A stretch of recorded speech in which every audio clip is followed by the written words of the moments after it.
All right, let's talk about something that sounds, I know, kind of like a boring business school term, but it's actually the secret sauce behind some of the world's absolute best companies. We're talking about supplier relationship management. I mean, have you ever really thought about it?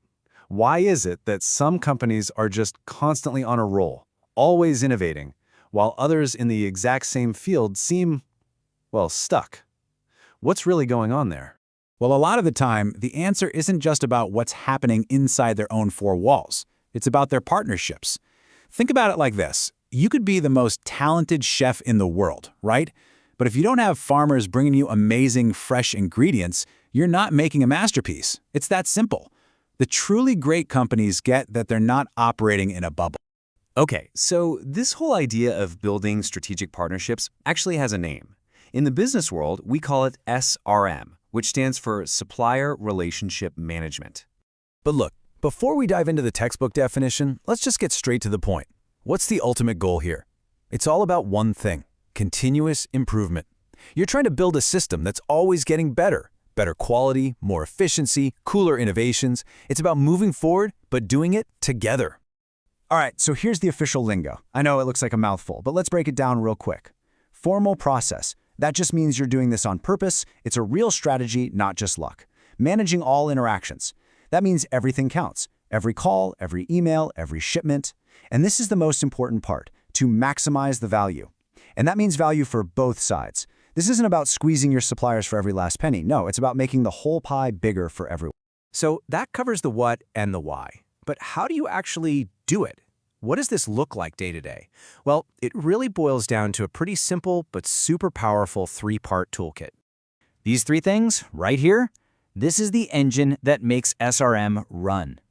First up, you've got to monitor. You need to know what's happening, right?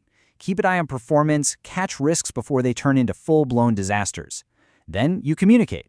And this has to be a two-way street. You know, it's all about building trust and being transparent. And finally, you collaborate. Honestly, this is where the real magic happens. You're working together to solve problems, dream up new ideas, and hit goals that neither of you could ever reach on your own. Okay, that's the theory. But let's see how this stuff works in the real world with a company I guarantee you've heard of. We're going to take a look at how Unilever used these exact principles to build a massive advantage over their competition. So let's dive into their playbook.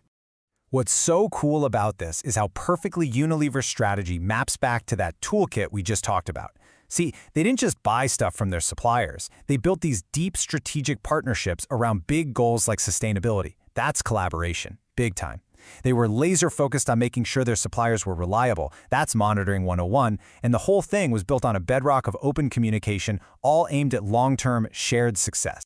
And listen, the Unilever story isn't just some one-off. The data backs this up big time. When companies get serious about SRM, I mean really put a formal program in place, the results are, well, they're pretty dramatic. And this chart just says it all, doesn't it? Take a look. Over on the left, you've got companies with no formal SRM program.